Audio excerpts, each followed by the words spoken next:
ರೇಣುಕಾಸ್ವಾಮಿ ಕೊಲೆ ಆರೋಪಿಯಾಗಿರುವಂತಹ ದರ್ಶನ್ ಅರೆಸ್ಟ್ ಆಗಿ 1 ತಿಂಗಳಾಗಿದೆ ಅಂತ ಈಗಷ್ಟೇ ನಾವು ಮಾಹಿತಿ ಕೊಡ್ತಾ ಇದ್ವಿ. ಇನ್ನೊಂದು ಕಡೆಗೆ ಕೊಲೆಯಾದವನ ಕುಟುಂಬ ನೋಡಿ ಬೇಸರ ಆಗತ್ತೆ ಅಂತ ರಿಯಾಕ್ಷನ್ ಕೊಟ್ಟಿದ್ದಾರೆ. ಪಬ್ಲಿಕ್ ಟಿವಿ ಜೊತೆಗೆ ಮಾತಾಡ್ತಾ ನಟ ಡಾಲಿ ಧನಂಜಯ್, ತಪ್ಪು ಮಾಡಿದ್ರೆ ಶಿಕ್ಷೆ ಆಗಲಿ, ಆರೋಪಿ ಸ್ಥಾನದಲ್ಲಿರೋರನ್ನ ನಾವು ಸಪೋರ್ಟ್ ಮಾಡಲ್ಲ ಅಂತ ಕೂಡ ಡಾಲಿ ಧನಂಜಯ್ ರಿಯಾಕ್ಷನ್ ಕೊಟ್ಟಿದ್ದಾರೆ.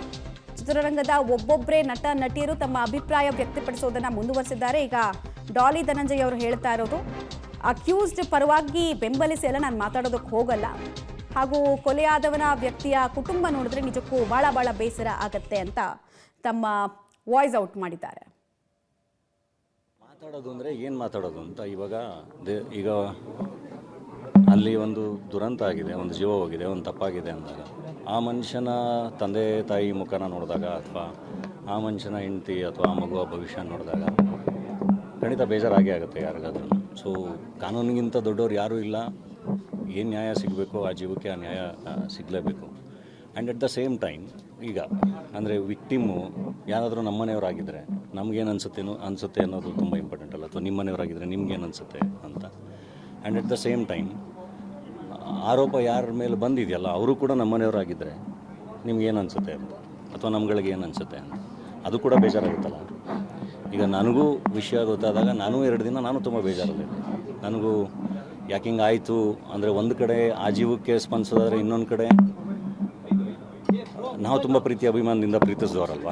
ಸೊ ಅವರ ಹೆಸರು ಇದರಲ್ಲಿ ಕೇಳಿ ಬಂದಾಗ ಡೆಫಿನೆಟ್ಲಿ ಅದು ಕೂಡ ಬೇಜಾರಾಗಿರುತ್ತೆ, ಅದು ಕೋಪ ಬಂದಿರುತ್ತೆ. ಸೊ ಇಲ್ಲಿ ಯಾವುದನ್ನು ನಾವು ಜಸ್ಟಿಫೈ ಮಾಡೋಕ್ಕಾಗಲ್ಲ. ಆ್ಯಂಡ್ ಎಲ್ಲದಕ್ಕೂ ಕಾನೂನಿದೆ, ಆ ಕಾನೂನಿಗಿಂತ ದೊಡ್ಡವರು ಯಾರೂ ಇಲ್ಲ. ಸೊ ಅದ್ರ ಮೂಲಕ ಏನಾಗಬೇಕಾಗುತ್ತೆ, ಅದು ಬಿಟ್ಟು ನಾವು ಏನು ಮಾತಾಡಿದ್ರು ಅದರಿಂದ ಐ ಥಿಂಕ್ ಏನು. ಆ್ಯಂಡ್ ಅದರಲ್ಲಿ ಎಷ್ಟರ ಮಟ್ಟಿಗೆ ಈಗ ಫಾರ್ ಎಕ್ಸಾಂಪಲ್ ಈಗ ನಾವ್ಯಾರು ಅದನ್ನು ವಿಟ್ನೆಸ್ ಮಾಡಿಲ್ಲಲ್ಲ, ಎಲ್ಲದೂ ಕೇಳಿರೋದು. ಸೊ ಅದೆಲ್ಲದು ಅಲ್ಲಿ ಏನು ನಡೆದಿದೆ ಏನು ಎತ್ತ ಅನ್ನೋದೆಲ್ಲದು ಪೊಲೀಸವ್ರಿಗೆ ಗೊತ್ತಿರುತ್ತೆ, ಕಾನೂನಿಗೆ ಗೊತ್ತಿರುತ್ತೆ, ನ್ಯಾಯಮೂರ್ತಿಗಳಿದ್ದಾರೆ, ಅದೇನೋ ಒಂದು ಪ್ರೋಸೆಸ್ ಆಗುತ್ತೆ.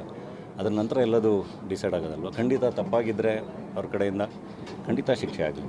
ಎಷ್ಟು ಮಟ್ಟಿಗೆ ಅದರಲ್ಲಿ ಇನ್ವಾಲ್ವ್ ಆಗಿದ್ದಾರೆ ಗೊತ್ತಿಲ್ಲ, ಅದು ಖಂಡಿತ ಅವ್ರ ಕಡೆಯಿಂದ ತಪ್ಪಾಗಿದ್ದರೆ ಡೆಫಿನೆಟ್ಲಿ ಶಿಕ್ಷೆ ಆಗಲಿ. ನಾನು ಹೇಳ್ತಿರೋದು ಆ್ಯಸ್ ಎ ಬ್ರದರೇನೇ ಹೇಳ್ತಾ ಇದ್ದೀನಿ. ನಾನು ಇಲ್ಲಪ್ಪ, ನಾನು ಯಾವ ಬುದ್ಧಿಜೀವಿ ಎಲ್ಲ ಏನಿಲ್ಲ, ನಾನು ಎಮೋಷನಲಾಗೇ ಮಾತಾಡ್ತಿರೋದು. ಯಾರೂ ಸಪೋರ್ಟ್ ಮಾಡ್ತಿಲ್ಲ ಇಲ್ಲಿ. ಅಲ್ಲಿ ನಡೆದಿರೋ ಅಂಥದ್ದನ್ನು ಯಾರೂ ಕೂಡ ಜಸ್ಟಿಫೈ ಮಾಡ್ಕೊಳಕ್ಕಾಗಲ್ಲ. ನಮ್ಮ ಮನೆಯವರೇ ಆಗಿದ್ರೂ ನಾವು ಮಾಡಿದ್ರೂ ನಾವು ಜಸ್ಟಿಫೈ ಮಾಡ್ಕೊಳಕ್ಕಾಗಲ್ಲ. ಅಲ್ಲಿ ತಪ್ಪಾಗಿರೋದು ನಿಜ. ಕಾನೂನಾತ್ಮಕವಾಗಿ ಏನಾಗಬೇಕು ಅದಾಗುತ್ತೆ. ಆ್ಯಂಡ್ ಕೆಲವೊಂದು ಫೈಟ್ಗಳನ್ನ, ಕೆಲವೊಂದು ಹೋರಾಟಗಳನ್ನ ಅದು ನಾವೇ ಮಾಡ್ಕೊಂಡಿರೋದಾಗಿರುತ್ತೆ, ಅಥವಾ ನಮಗೆ ಗೊತ್ತಿಲ್ಲದಲೇ ಆಗಿರುತ್ತೆ, ಏನೋ ಒಂದು ಆಗಿರುತ್ತೆ. ಕೆಲವೊಂದನ್ನು ಐ ಥಿಂಕ್ ಅದನ್ನು ಒಂಟಿಯಾಗಿಯೇ ಫೈಟ್ ಮಾಡಬೇಕು. ಅದನ್ನು ನಾವು ಯಾರೂ ಏನು ಹೇಳೋಕ್ಕಾಗಲ್ಲ, ಜಡ್ಜ್ ಮಾಡೋಕ್ಕಾಗಲ್ಲ. ಅದೇನಾಗಿದೆ ಆ ಕೃತ್ಯನ ಖಂಡಿಸ್ಬೋದು.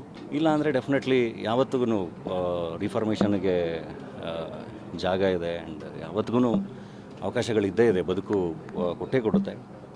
ಮತ್ತು ಆ ಥರದ್ರಿಂದ ದೂರ ಇದ್ಕೊಂಡು ಮತ್ತೆ ಪ್ರೇಕ್ಷಕರನ್ನ ಎಂಟರ್ಟೈನ್ ಮಾಡಲಿ.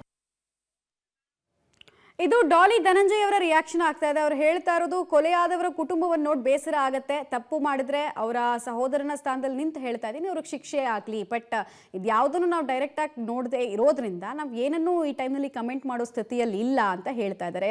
ಹೀಗಾಗಬಾರ್ದಾಗಿತ್ತು, ವೆರಿ ಅನ್ಫಾರ್ಚುನೇಟ್ ಇನ್ಸಿಡೆಂಟ್ ಅನ್ನೋದನ್ನು ಕೂಡ ಡಾಲಿ ಧನಂಜಯ್ ತಮ್ಮ ಮಾತಿನ ತಾತ್ಪರ್ಯದ ಮೂಲಕ ಹೇಳಿದ ಹಾಗೆ ಕಾಣಿಸ್ತಾ ಇದೆ. ಆಮೇಲೆ ದರ್ಶನ್ ಪರವಾಗಿ ತೀರಾ ಏನು ಬ್ಯಾಟಿಂಗ್ ಮಾಡೋದಕ್ಕೇನು ಅವ್ರು ನಿಂತ್ಕೊಂಡಿಲ್ಲ.